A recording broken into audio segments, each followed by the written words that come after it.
గీతమ్మ ఎక్కడికెళ్తుంది? తనది ఈ ఊరు కాదని చెప్పింది కదా. నాతో కూడా చెప్పకుండా ఒంటరిగా ఎటు వెళ్తుంది?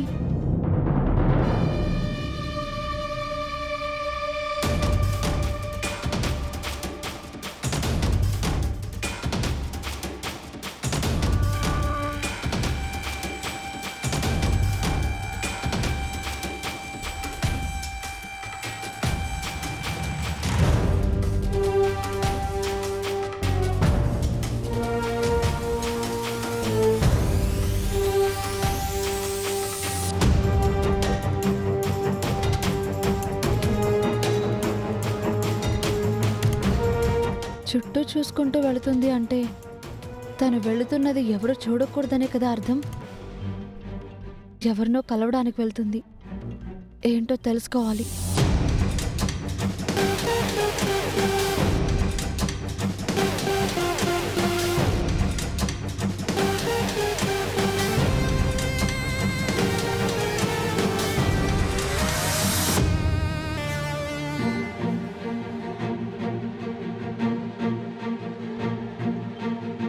ఎవరిని కలవడానికి వచ్చింది?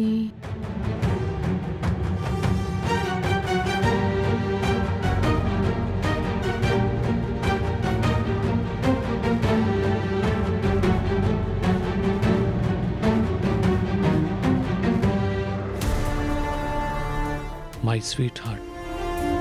వదులు.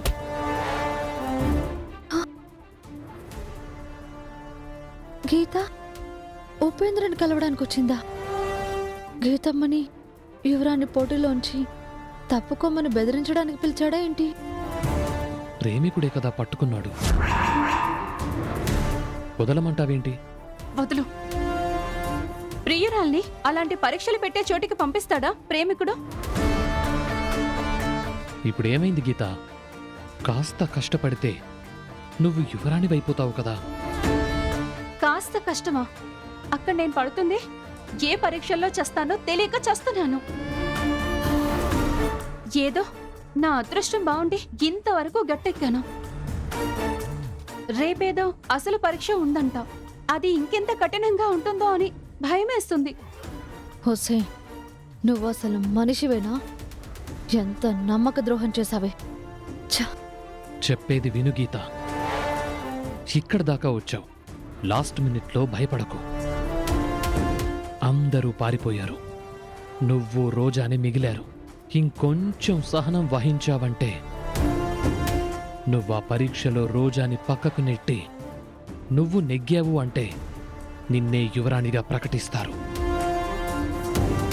ఆ సింహాసనం మీద యువరాణిగా నువ్వు, ఈ యువరాణి కోసం భర్తగా నేను అక్కడే ఉంటా.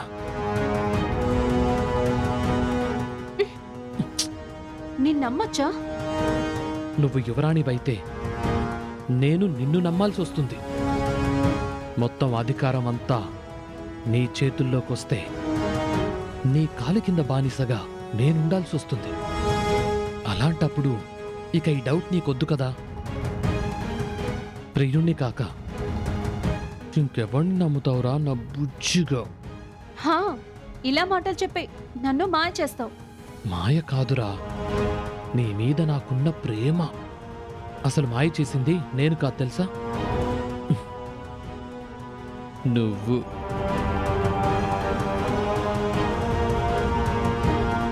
నేనేం చేశానబ్బా? ఆ చామంతే నిన్ను నమ్మేలా మాయ చేశావు కదా. నువ్వే యువరాణివేమో అన్న ఆలోచనని ఆ చామంతికొచ్చేలా నీ నటనతో మాయ చేయలా? అలా చేశాను కాబట్టే చామంతికి నా మీద నమ్మకం కలిగింది. నేనే యువరాణి అంటుంది. ఆ రోజా యువరాణి కాదనే ఆలోచన బలంగా కనబడుతుంది. నేనే యువరాణి అంటుంది. అదెలాగూ యువరాణి కాదులే. నీ మీద చామంతికున్న నమ్మకాన్ని అలాగే ఉండేలా కంటిన్యూ చెయ్యి. కొంచెం ఓపిక పట్టు. ఆ పరీక్షలో నువ్వే నెగ్గుతావు. చామంతి నువ్వే నెగ్గేలా చేస్తుంది కూడా. ఎంత బాగా చేస్తానో చూస్తారుగా. ఓకేనా? నువ్వే యువరాణి అవుతావు గీత.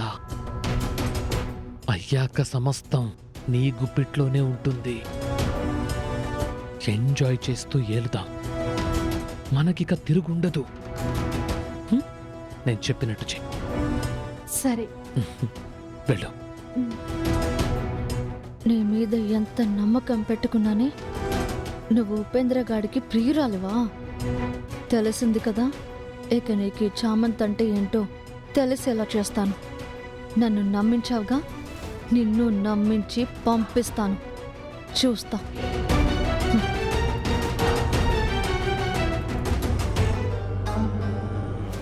నన్నే చంపడానికి నా మీద రివాల్వర్ పెడతావా రోజా? ఆ తప్పు చేసిన నిన్ను యువరాణిని కానిస్తానా? స్కెచ్ ఎలా వేశానో చూడు. ఇప్పుడు నాకు 40% కాదు, 100% నాదే. నాదే కొల్హాపూర్ రాజ సంస్థానానికి కాబోయే కింగ్ నేనే.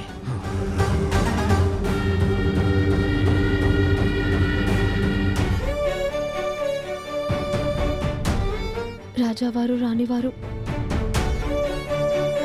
నలుగురు యువరాణి స్థానానికి పోటీ పడ్డారు. ఆ పోటీ పడిన వాళ్ళల్లో గీత మీ మనవరాలు అని నేను నమ్మాను. కానీ నాకెప్పుడే తెలిసింది దాన్ని ఆ ఉపేంద్ర పంపాడని. దీన్ని బట్టి నాకు అర్థమవుతుంది ఏంటంటే, యువరాణులు అంటూ వచ్చిన వాళ్ళందరూ కూడా రాజ సంస్థానంలో కొందరు వాళ్ళ స్వార్థం కోసం వాళ్ళని ఉపయోగించి ఇక్కడికి పంపారు అని. దీనికి నేను చాలా బాధపడుతున్నాను. చాలా ఆవేదనకి లోనవుతున్నాను అమ్మగారు. రేపే ఆఖరి పరీక్ష ఉంది.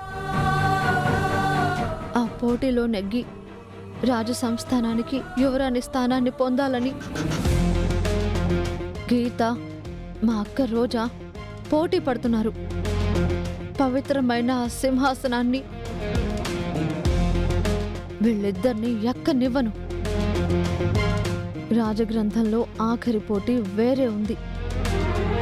దానిని నేను మార్చేస్తాను.